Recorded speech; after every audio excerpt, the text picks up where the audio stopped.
Som chumrib su pon pon tiếng ở kia. Bonjour à toutes et à tous. ថ្ងៃនេះលោកគ្រូសូមចែករំលែកនៅវីដេអូថ្មីមួយទៀតដែលនាំយកនៅព័ត៌មានមួយចំនួននៅតាមព្រំដែនរវាងកម្ពុជាជាមួយនឹងសៀមបាទដែលបានកើតឡើងកាលពីថ្ងៃទី17ខែកញ្ញាឆ្នាំ2025ថ្មីនេះកាលពីម្សិលមិញបាទគឺជាវីដេអូមួយដែលបានដកស្រង់យកមកតាមរយៈអ្នកនាំពាក្យរបស់រាជរដ្ឋាភិបាលរបស់យើងគឺអេដាមប៉ែនបូណាបាទបើយោងទៅតាមអ្នកនាំពាក្យរបស់រាជរដ្ឋាភិបាលរបស់យើងនេះបាទកាលពីថ្ងៃទី17គឺមានអំពើហិង្សាកើតឡើងមកលើប្រជាពលរដ្ឋរបស់យើងនៅតាមបណ្ដោយព្រំដែនកម្ពុជាថៃអំពើហិង្សាទាំងនោះគឺបង្កឡើងដោយចៅចិត្តខាងរបស់យើងហ្នឹងគឺគាត់បានប្រើប្រាស់នៅសម្ភារៈក៏ដូចជាអាវុធមួយចំនួនបាទដែលបានធ្វើការបាញ់មកលើប្រជាជនរបស់យើងដោយប្រើប្រាស់គ្រាប់ជ័រមានចំពីមមានអីផ្សេងបាទគ្រាប់បែកផ្សែងលក្ខណៈឥឡូវយើងចូលទៅមើលប្រធានបទរបស់យើងតែម្ដងបាទអញ្ចឹងមុននឹងធ្វើការបកស្រាយលោកគ្រូសូមអនុញ្ញាតធ្វើការអានជូនបងប្អូនជាភាសាបារាំងសិន Le porte-parole du gouvernement le 17 septembre 2025 Les forces armées thaïlandaises ont déclenché des violences contre des civils cambodgiens en tirant des balles en caoutchouc,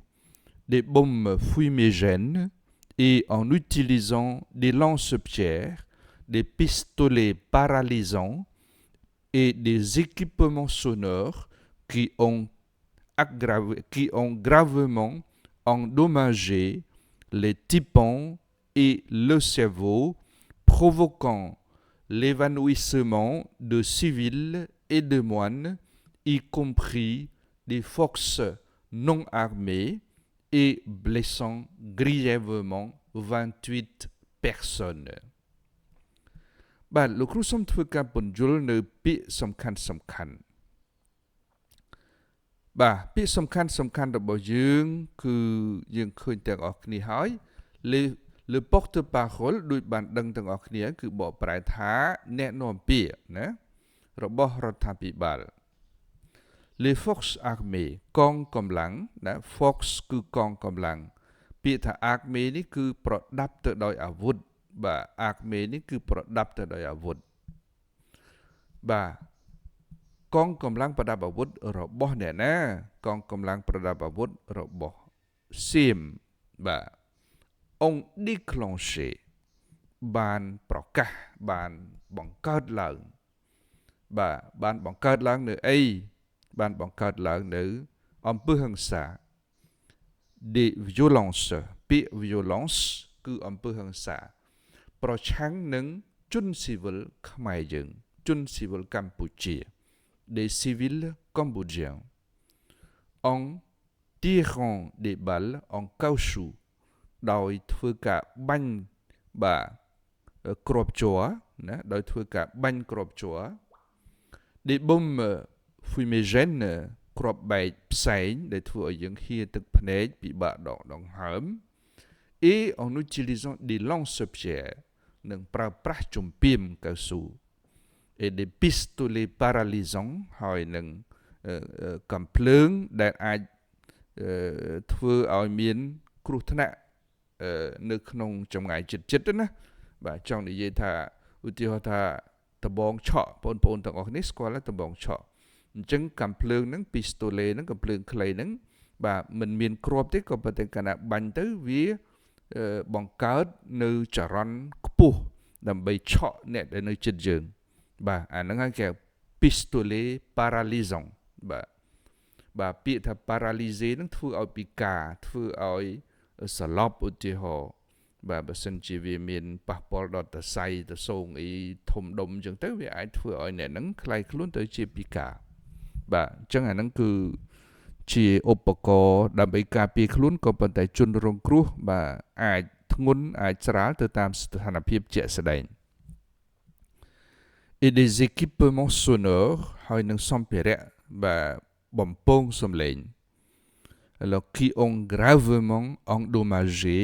ពាក្យថា gravement បាទន័យថាធ្ងន់ធ្ងរ endommagé បាទន័យថាធ្វើឲ្យខូចខាតបាទដែលបានបង្កការខូចខាតដែលបានបង្កគ្រោះថ្នាក់ typong les typong ដល់កដាស់ត្រចៀក et le cerveau ហើយនឹងខួរក្បាល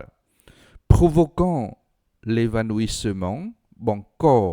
នៅការសន្លប់បាទដួលសន្លប់បាទរបស់ជនស៊ីវិលនិងបុព្វជិត de civil et de moine បុព្វជិតបាទ moine បាទន័យថាលោកសង្ឃ y compris des forces non armées ហើយក៏មាននៅក្នុងនោះដែរគឺកងកម្លាំងរបស់យើងក៏ប៉ុន្តែលោកអត់មានអាវុធនៅក្នុងដៃទេ et blessant grièvement 28 personnes ហើយបង្កគ្រោះថ្នាក់បាទបង្កគ្រោះថ្នាក់ដល់មនុស្សចំនួន28នាក់យ៉ាងធ្ងន់ធ្ងរអញ្ចឹងពាក្យ grièvement ហើយនឹងពាក្យ gravement នេះបើសិនជាយើងគិតទៅបងប្អូនបាទពាក្យហ្នឹងគឺអត្ថន័យវាដូចគ្នាទេបាទអាមួយ gravement អាមួយ grièvement បើអត្ថន័យរបស់វាគឺដូចគ្នាទេបាទដូចគ្នាទេពាក្យទាំងពីរហ្នឹងបាទ grièvement ហើយនឹងបាទហើយនឹងអីគេហើយនឹង gravement បាទ gravement បាទពាក្យពីរហ្នឹងគឺដូចគ្នាបាទដូចគ្នាអត្ថន័យរបស់វាណាគឺជាគុណកិរិយាគឺជា adverb បាទគឺជាគុណកិរិយាដែលគេយកមកប្រើបាទដែលគេយកមកប្រើនៅក្នុងឃ្លាទី1បាទលោកគ្រូមិនពន្យល់លម្អិតទេបាទតួនាទីរបស់វាខុសៗគ្នាបាទអាមួយពន្យល់ន័យឲ្យ participe présent អាមួយទៀតពន្យល់ន័យឲ្យ participe passé តែយើងចាំតែចែកគ្នាក្រោយទៀតហ្នឹងបាទឥឡូវយើងមើលពាក្យសំខាន់លោកគ្រូសូមលើកយកមកតែ3បាទគិតទៅគឺ4បាទ les forces armées ពាក្យថា les forces armées គឺបកប្រែជាខ្មែរយើងថា les forces armées គឺបកប្រែជាខ្មែរយើងថាកងកម្លាំងប្រដាប់ទៅដោយអាវុធបាទអញ្ចឹងសូមបងប្អូនយកចិត្តទុកដាក់ផងអំពីអត្ថន័យ force កម្លាំង armée បាទន័យថាប្រដាប់ទៅដោយអាវុធបាទអញ្ចឹងយើង force armée បកប្រែថាកងកម្លាំងប្រដាប់អាវុធ endommager quelque chose បង្កឲ្យមានការខូចខាតដល់អ្វីមួយលោកគ្រូបានធ្វើជាឧទាហរណ៍ les inondations ont endommagé beaucoup de bâtiments ទឹកជំនន់បានបង្កឲ្យមានការខូចខាតដល់អគារជាច្រើន bâtiment cet accident a blessé 3 enfants បាទ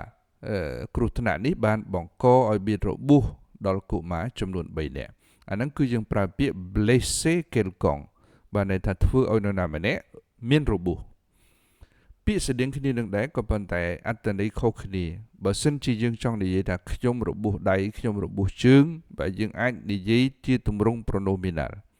se blesser quelque chose នរណាម្នាក់របួសនៅកន្លែងណាមួយឧទាហរណ៍លោកគ្រូនិយាយថា hier je suis tombé et je me suis blessé mon bras gauche កាលពីម្សិលមិញខ្ញុំបានដួលហើយខ្ញុំបានរបួសដៃឆ្វេងបាទអញ្ចឹង je me suis blessé ខ្ញុំបានរងរបួសបាទរងរបួសកន្លែងណារងរបួសដៃឆ្វេងបាទអញ្ចឹងបងប្អូនដឹងអំពីន័យខុសគ្នាអាមួយធ្វើឲ្យនរណាម្នាក់រងរបួសអាមួយទៀតនរណាម្នាក់រងរបួសនៅកន្លែងណាមួយសូមអរគុណចំពោះការយកចិត្តទុកដាក់របស់បងប្អូនទាំងអស់គ្នាហើយលោកគ្រូនឹងបន្តជូននៅវីដេអូថ្មីទៀតដើម្បីឲ្យបងប្អូនអាចជ្រាបជាព័ត៌មានក៏ដូចជាការបន្តការសិក្សាភាសាបារាំងរបស់បងប្អូនតទៅមុខទៀត Merci beaucoup pour votre attention et à très bientôt